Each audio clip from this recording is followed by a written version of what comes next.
2025 March మాసంలో శని భగవానుడి యొక్క స్థాన మార్పు అనేది ఉంటుందండి. వృషభ రాశి నుండి 11వ ఇంట్లోకి అంటే మీనరాశిలోకి శని భగవానుడు వెళ్ళబోతున్నాడు. ఈ సంచారం అనేది 2025 మార్చ్ 29వ తారీఖున జరుగుతుంది. అప్పటి నుండి 2027 జూన్ 3వ తారీఖు వరకు కూడా శని భగవానుడు మీనరాశిలోనే ఉంటాడు. ఈ సంచారం అనేది 26 నెలల పాటు కొనసాగుతుంది. అంటే దాదాపు 2.5 సంవత్సరాలు. కాబట్టి 2.5 సంవత్సరాల పాటు వృషభ రాశి వారిపైన శని భగవానుడి యొక్క ప్రభావం అనేది ఎలా ఉండబోతుందో క్లియర్గా వివరిస్తానండి. శ్రీ దుర్గాదేవి జ్యోతిష్యాలయం. మీరు ఇప్పుడు వరకు ఎక్కడెక్కడో జ్యోతిష్యం చెప్పించుకుని నిరాశ చెంది ఉన్నారా? అయితే ఒక్కసారి గురువు గారికి ఫోన్ కాల్ చేసి చూడండి. ప్రేమ, పెళ్లి, ఉద్యోగం, రాజకీయం, విదేశీ ప్రయాణం, ధనం నిలకడగా లేకపోవటం, భార్యాభర్తల మధ్య గొడవలు, ఆస్తి తగాదాలు, అప్పుల బాధలు, స్త్రీ పురుషుల ఎలాంటి గుప్త సమస్యలకైనా ఎటువంటి సమస్యలకైనా ఒక్క రోజులోనే పరిష్కారం చూపుతారు. వీరు ఫోన్ నంబర్ 9542637206. ఇంట్రెస్ట్ ఉన్న వాళ్ళు ఎవరైనా ఏ టైంలోనైనా వీరికి కాల్ చేయవచ్చు. శని భగవానుడు మీ 9వ ఇంటికి 10వ ఇంటికి అధిపతి అండి. ఈ సంచారం అనేది మీకు అనుకూలమా ప్రతికూలమా అంటే అనుకూలం అనే గట్టిగా చెప్పవచ్చు. ఎందుకంటే ఈ సంచార సమయంలో అంటే 2025 నుండి 2027 వరకు శని భగవానుడు మీ లక్ష్యాలు కోరికల యొక్క గ్రహమైనటువంటి 11వ ఇంట్లోకి ప్రవేశిస్తాడు. కాబట్టి మీ కోరికలు అనేవి నెరవేరే అవకాశాలు ఉంటాయి. మెయిన్గా అవకాశాలు అనేవి పుష్కలంగా లభిస్తాయండి. కానీ వాటిని మీరు సరిగ్గా సద్వినియోగపరుచుకుంటారా లేకపోతే కాళ్ళ దన్నేస్తారా అనేది మీ పైన ఆధారపడి ఉంటుంది. ఖచ్చితంగా 2025 మార్చి 29వ తారీఖు తర్వాత చేతి నిండా అవకాశాలు ఉంటాయి వృషభ రాశి వారికి.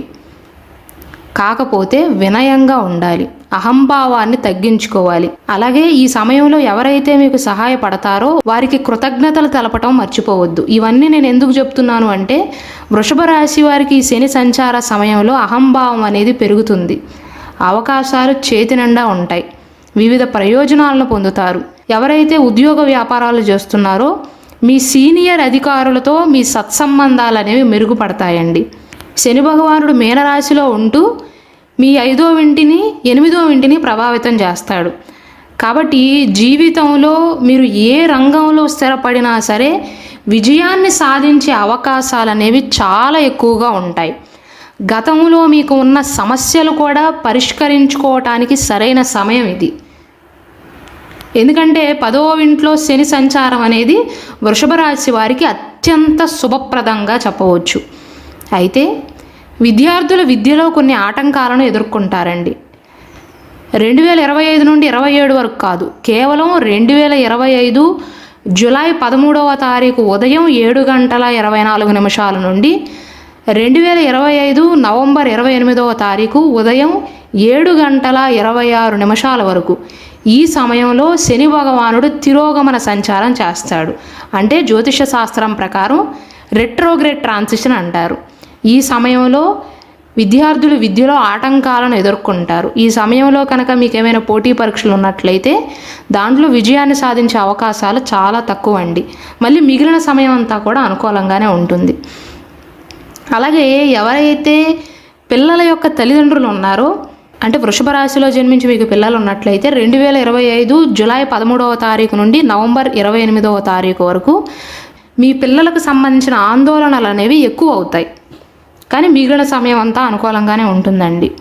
ఇది నేను ఎందుకు చెప్తున్నాను అంటే జూలై నుండి నవంబర్ మాసం మధ్యకాలంలో మీరు జాగ్రత్తగా ఉంటారని మాత్రమే చెప్తున్నాను. మిగిలిన సమయంలో శని మీకు అనుకూలంగా ఉన్నాడు, కోరికలు అనేవి నెరవేరుతాయి, సీనియర్ అధికారుల యొక్క మద్దతు లభిస్తుంది. ముఖ్యంగా కెరీర్లో ప్రయోజనాలను పొందబోతున్నారు. ఎవరైతే ప్రమోషన్ల కోసం కానీ ఇంక్రిమెంట్ల కోసం కానీ వెయిట్ చేస్తున్నారో మీ సీనియర్ అధికారులతో మాట్లాడే ప్రయత్నం చేయండి. అవకాశాలన్నీ కూడా మీకు ఉపయోగకరంగానే ఉంటాయి.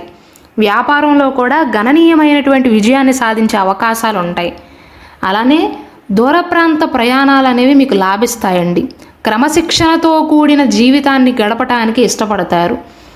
పెండింగ్లో ఉన్న పనులన్నిటినీ కూడా పూర్తి చేస్తారు. కెరీర్ పరంగా కావచ్చు, వ్యాపార పరంగా కావచ్చు, ఆర్థిక అడ్డంకులన్నీ కూడా పరిష్కరింపబడి పురోగతికి ఆటంకాలు లేకుండా ఉంటాయండి. కెరీర్ పరంగా పురోగతి ఉండబోతుంది అని చెప్పవచ్చు.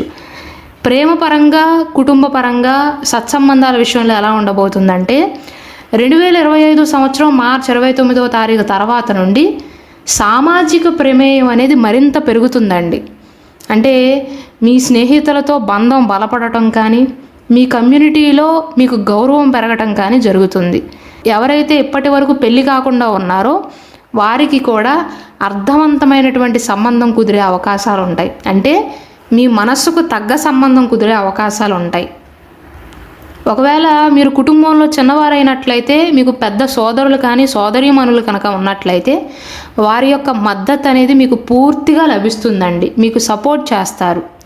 అయితే వృషభ రాశిలో జన్మించిన వారికి పిల్లలు ఉన్నట్లయితే వారికి మీకు మధ్య నేను ఇంతకుముందు చెప్పిన సమయంలో, తిరోగమన సమయంలో మీకు వారికి అభిప్రాయ భేదాలు వచ్చే అవకాశాలు ఉంటాయి.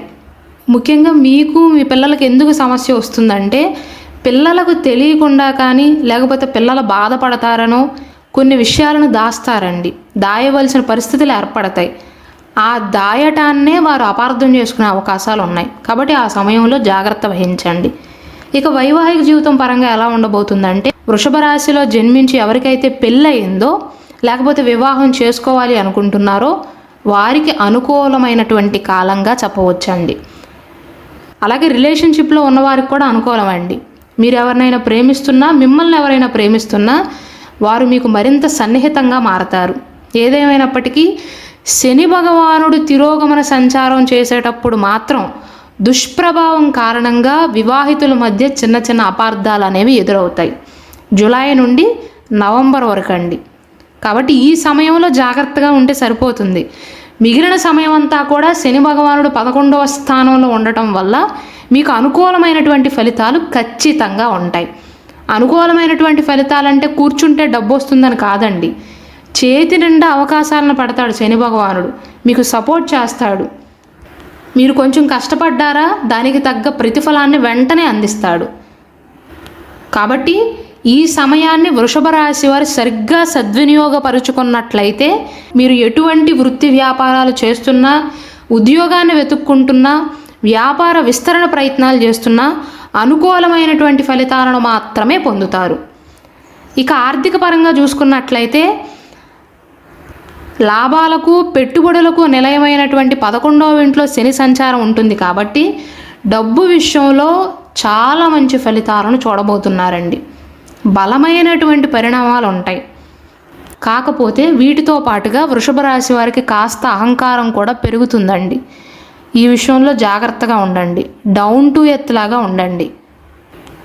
పెట్టుబడులు పెట్టడానికి కావచ్చు, గతంలో పెట్టిన పెట్టుబడులకి ఆదాయం రావటం కానీ, ఆస్తిని కొనుగోలు చేయటానికి కానీ, ఆస్తిని అమ్మటానికి కానీ, పొదుపు విషయంలో కావచ్చు ఆర్థిక వృద్ధికి సహాయపడుతుందండి.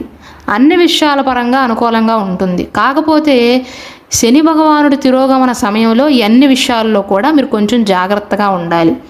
ఇక విద్యార్థులకు ఎలా ఉండబోతుందంటే, మీరు ఎంపిక చేసుకున్న విశ్వవిద్యాలయాల్లో అంటే యూనివర్సిటీల్లో ప్రవేశం పొందే అవకాశాలు ఉంటాయండి. ఐఐటీల్లో కానీ, ఎన్ఐటీలో కానీ, లేకపోతే ఏదైనా గవర్నమెంట్ కాలేజీల్లో కానీ, యూపీఎస్సీ ప్రిపేర్ అవుతున్న వారికి కానీ, నీట్కి ప్రిపేర్ అవుతున్న వారికి కానీ, లాంగ్ టర్మ్ తీసుకుని వారికి ప్రిపేర్ అవుతున్న వారికి కానీ అనుకూలమైనటువంటి ఫలితాలు మాత్రమే ఉంటాయి. అయితే ఇదే సమయంలో నేను ఇంతకుముందు చెప్పినట్లుగా మీకు అహంకారం అనేది పెరుగుతుందండి. సిలబస్ మొత్తం నేను కంప్లీట్ చేశాను, ఇప్పుడు కాకపోతే తర్వాత రివైజ్ చేసుకోవచ్చులే, నాకు ఖచ్చితంగా మంచి ఫలితాలే వస్తాయి అన్న ధీమాతో ఉంటారు. ఆ ధీమాని తగ్గించుకోవాలి. అవకాశాలు అయితే పుష్కలంగా ఉంటాయి. అనుకూల ఫలితాలు కూడా ఏర్పడతాయి. కాబట్టి విద్యా విషయంలో అనుకూల ఫలితాలే గోచరిస్తున్నాయి. ఎవరైతే విదేశాలకు వెళ్ళాలనుకుంటున్నారో వారికి కూడా ఆటంకాలు ఉండవండి. ఇక ఆరోగ్యపరంగా చూసుకున్నట్లయితే ఆరోగ్యపరంగా కొద్దిగా విశ్రాంతి తీసుకోవాలి. ఎందుకంటే పని మీద దృష్టి పెరుగుతుంది వృషభ రాశి వారికి. కాబట్టి ఆరోగ్య విషయాన్ని పట్టించుకోవటం మానేస్తారు. అది కూడా ఒక అందుకు నెగిటివ్ పాయింట్గా చెప్పవచ్చు. ప్రతిరోజు మీకు సమయం లేకపోయినా ఖచ్చితంగా 30 నిమిషాల సమయాన్ని కేటాయించి వ్యాయామం చేయటం కానీ, వాకింగ్ చేయటం కానీ, ఎక్సర్సైజులు చేయటం కానీ, లేకపోతే ఒక 30 నిమిషాలు కానీ, గంట కానీ ఆడుకోవటం కానీ, స్నేహితులతో చక్కగా గడపటం కానీ, మైండ్ని ఫ్రెష్గా ఉంచుకోవటం కానీ, ధ్యానం చేయటం కానీ ఇలాంటివి చేయండి. ఆరోగ్యపరంగా కూడా ఒక అందుకు బాగానే ఉందండి. కాకపోతే ఆరోగ్యాన్ని పట్టించుకోరు మీరు ఈ సంవత్సరంలో. పరిహారాల విషయానికి వస్తే వృషభ రాశి వారికి బాగానే ఉందండి, పెద్దగా పరిహారాలు అయితే అవసరం లేదు. కానీ శనివారం నాడు శని ప్రభావం అనేది ఎక్కువగా ఉంటుంది. కాబట్టి ముఖ్యంగా శనివారాలలో ఆల్కహాల్ను తీసుకోవటం కానీ, లేకపోతే మత్తు పదార్థాలను తీసుకోవటం కానీ, నాన్ వెజ్ ఫుడ్ని తీసుకోవటం కానీ ఇలాంటివి మానివేయండి. వారంలో ఉండే 7 రోజులు మానేయమని నేను చెప్పట్లేదు. ఆరోగ్యానికి హానికరమైనటువంటి మానేస్తే తప్పులేదు, కానీ ప్రత్యేకించి శనివారాలలో ఇవి నివారించడానికి ప్రయత్నించండి. అలాగే మీకు వీలైనట్లయితే శనివారం నాడు కుక్కలకు కానీ, కాకులకు కానీ, లేదా పక్షులకు ఆహారాన్ని పెట్టడం కానీ, మంచినీటిని అందించటం కానీ, గోమాతకు ఆహారాన్ని పెట్టడం కానీ, పచ్చిగడ్డిని తినిపించటం కానీ ఇలాంటివి చేయండి. శని భగవానుడి యొక్క అనుకూల చూపు అనేది మీ పైన పడుతుంది. మొత్తం మీద చూసుకున్నట్లయితే వృషభ రాశి వారికి బాగానే ఉందండి, భయపడవద్దు. అలాగే మన గురు బ్రహ్మ ఛానల్లో 2025 సంవత్సరంలో వృషభ రాశి వారికి ఎలా ఉండబోతుంది, ఏ సమయం నుండి ఏ సమయం వరకు అనుకూలం, ఏ సమయం నుండి ఏ సమయం వరకు ప్రతికూలం, 2025 సంవత్సరంలో సంతాన యోగం ఉన్న రాసుల వారెవరు, వివాహ యోగం ఉన్న రాసుల వారెవరు, డబ్బు ఎక్కువగా సంపాదించే రాసుల వారెవరో క్లియర్గా వివరిస్తూ నేను స్పెషల్ వీడియోస్ చేశానండి. కాబట్టి దయచేసి వాటిని కూడా వీక్షించండి. ఓం శనేశ్వరాయ నమః అని కమెంట్ చేయండి.